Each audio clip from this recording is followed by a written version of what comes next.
In this video, we're going to talk about how to solve quadratic equations by factoring, but we're going to be looking at harder problems that can come up. So to get started, I just want to kind of remind you of kind of the basic idea of how do you solve quadratics by factoring. So you know that you need to use, or you know that you're going to be solving by factoring when you see this x squared term. So what you want to do when you see x squared is you want to bring everything over to the same side. So this 4x we'd want to bring over, and then I'd have 14x squared minus 4x minus 48 equals 0. And so this is kind of like the key thing that you need. And from here, then you really just want to factor this side. So get it equal to 0 and then see if you can factor. Now, you'll notice in this particular problem that there's also a GCF. So I can actually first factor out a 2 to get 7x squared minus 2x minus 24 equals 0. And then I can just go ahead and factor this like I would any other problem. So let's see. I know I'm going to have 7x and x. And then just using trial and error, I can see that this will be, let's see, this will be minus 2, and this will be plus 12. So if I look at this, 7x times negative 2, that's negative 14x plus 12x, so that'll give me the negative 2x in the center. And so now if I just clear a little space for myself, what we talked about in the first video was then you take each one of these factors and you set them equal to 0. So I'll have 7x plus 12 equals 0, and then I can go ahead and just subtract the 12. I go through and do everything I need to do to solve for x. And I get 7x equals negative 12, divide by 7. And so my first solution would be negative 12 over 7. And my second solution will be found by taking the other factor, x minus 2, setting it equal to 0, and then solving for x as shown. So here my two solutions would be negative 12 over 7 and 2.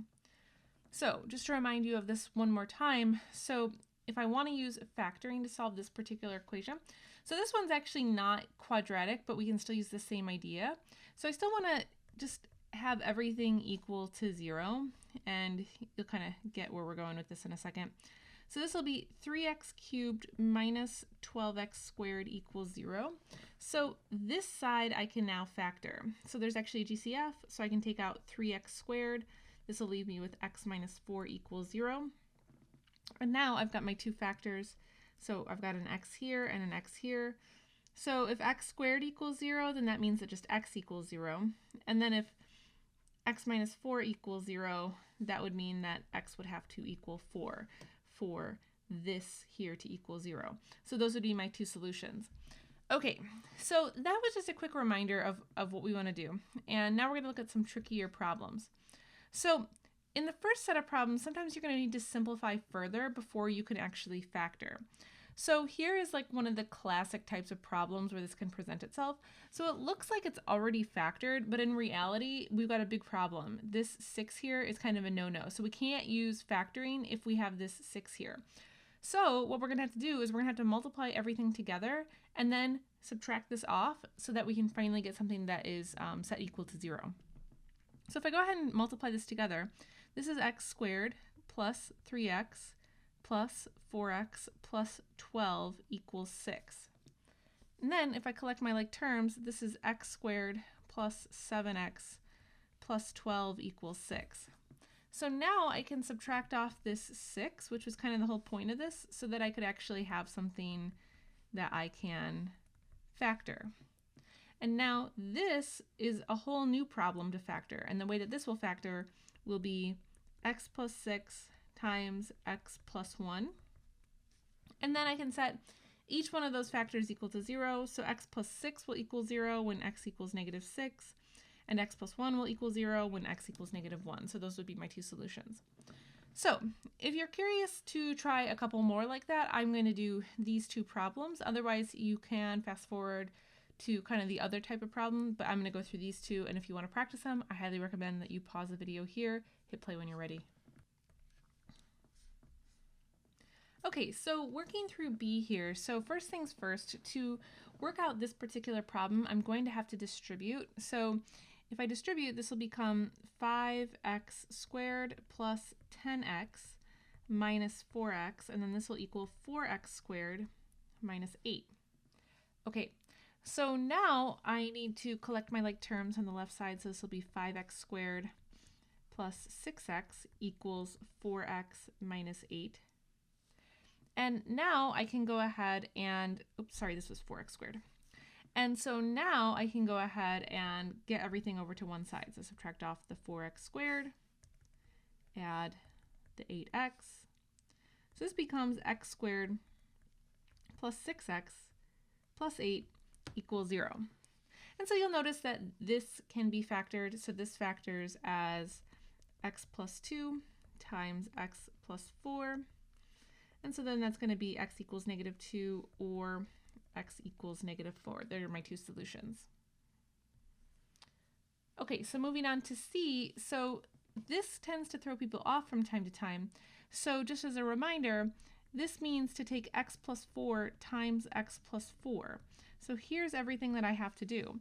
So now if I multiply this out, this will be x squared plus 4x plus 4x plus 16 minus 2x. And then collecting my like terms, this will be x squared plus 6x plus 16 equals 11. And so now I can go ahead and subtract off the 11 to get x squared plus 6x plus 5 equals 0. And this expression can be factored as x plus 5 times x plus 1. And so my two solutions in this case will be x equals negative 5 or x equals negative 1. So now let's talk about how to work with fractions. So I know that this problem looks like it has a lot, and then like how does this even relate to factoring or anything? So if you've watched any of my videos on dealing with fractions, you probably already know what I'm going to say. It's that you need to cancel out all the fractions by first finding the LCD of all fractions. So when I look at all the fractions I have here, I've got 1/3, 1/4, 1/6, 1/3. So what is the LCD here? Well, the LCD of all of those fractions would be 12. So where we want to start is multiplying everything by 12. So actually, before I start that, let me note one other thing. How many times are we going to multiply by 12? So you multiply each term or part, however you want to think about it, by 12. And really, so if what separates where you're going to multiply is either it has to be separated by a plus, minus, or equal sign. So I'm going to multiply by this part, this part, this part, and this part. So separated by a plus, minus, or equal sign. Okay, so now let's set this up. So I'm just going to multiply only once each part by that LCD. So let's see. Multiplying 12 by 1/6, and then last but not least, multiplying 12 by, let's see, 1/3. Okay, so I've got everything set up now. And so basically by choosing the LCD, what we have guaranteed is that the denominators will cancel out now with the LCD. So we're going to go through this process of saying, okay, so how many times does 3 go into 12? 3 goes into 12 4 times. So I'm going to cancel these out. So 4 times 1 is just equal to 4, and then I leave the parentheses alone for right now, okay? So now moving on to the next part, 4 goes into 12 3 times. So now I can say 3 times 1x is just going to leave me with 3x. Okay, so now moving on to the next part of this. So 6 goes into 12 twice. And then 2 times 1 is just 2, and then I leave the parentheses alone for right now. We'll deal with those in a moment. And then finally, 3 goes into 12 4 times, and then 4 times 1 is just 4. Okay, so now I've got everything set up, and honestly, like, now that I've cleared this all up, all of this doesn't really matter anymore. So I can just work with this problem, and now this feels like exactly what we were talking about at the beginning of this video. So let me clear some space. Actually, you know, let's keep working this out. So I need to multiply this x plus 1 together, like so. And I also need to work on this x minus 2, multiplying that out. So I have quite a bit of work ahead of me. And then the other thing I want to note here, so this 4 is kind of in front of this, so I'm going to multiply these and keep this result in parentheses. Same with this here, so that I can then distribute that 4 in at the end. So when I do that, this will be 4. So as I multiply these sets of parentheses together, this is x squared plus x plus x plus 1. And then here, this is x squared minus 2x plus 4. And you have to very strictly follow the order of operations here. So the next thing that we have to do is distribute this 4 and this 2 in. So I can't like do this 4 minus 4, right? That would violate the order of operations. So let me clear some space. Okay, so now let's distribute. So this becomes 4x squared. Actually, before we distribute, let me finish collecting like terms in the parentheses. So this is x squared plus 2x plus 1 minus 3x, and then this is x squared minus 4x plus 4 minus 4. Now I can distribute, so this is 4x squared plus 8x plus 4 minus 3x equals 2x squared minus 8x plus 8 minus 4. So now we can collect like terms on each side, so this will be 4x squared plus 5x plus 4, and then on this side this is 2x squared minus 8x plus 4. And so now hopefully this will all factor, right? So now what I've got to do is I've got to bring these terms over to the same side, just like you would with any quadratic problem. So this turns into 2x squared plus 13x, and now that all equals 0. Okay, and so now I can finish solving this. So let me just clear some space. So now you might be looking at this and thinking, well, how the heck does this factor? And so this can go any way, but the only thing I notice here is a GCF of x. So this is really x, and if I factor the x out, that's going to leave me with 2x plus 13. Okay, and so this is what I have to factor. So remember, these are my two factors, so I just set each of those equal to 0. So one solution is just automatically x equals 0, and then for the other one, I take 2x plus 13 and set it equal to 0. And then I can just finish solving for x like so to get that x will be negative 13 over 2. And so there are your two solutions in this case. So to finish out this video, I'm going to do these two examples. So if you're looking for more practice with this, you can pause the video and try these on your own. I highly recommend that you actually do try these. Math is not a spectator sport, so the more practice you get when you're trying to learn, the better. But I will show you all the solutions, of course. Okay, so let's get into it. So starting here with A, so the first thing that we want to do is identify what the LCD is. So if you want to take a second to think about it, you can pause. So the LCD here is 4. So the next thing that we want to do is identify how many times do we need to multiply this by 4. And so that's going to be 1, 2, 3, 4 times. Okay, so now we can go ahead and set this up, so multiplying everything by the LCD. So let's go ahead and do that. Okay, and so now that I have this all set up, I can go ahead and just start making cancellations. This one's going to be pretty nice as far as cancellations go. So these 4's drop out, so actually I'm just left with 1 times this, so I can just write out just this 2x minus 3 squared to start. Then moving on to the next one, so these 4's will drop out, and let's see, this was supposed to be an x. So when these drop out, this just leaves me with the x here. And then these 4's will also drop out, so I'm just left with x minus 5 squared. And then finally, for my last term, 2 goes into 4 twice, so taking 2 times 3, that's 6, so that's what I can write here.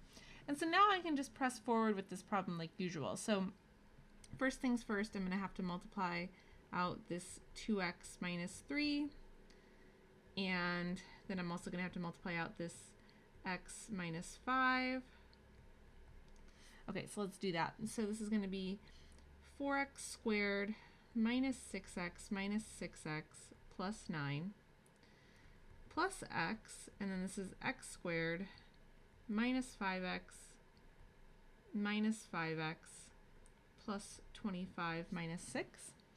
And now we can collect our like terms.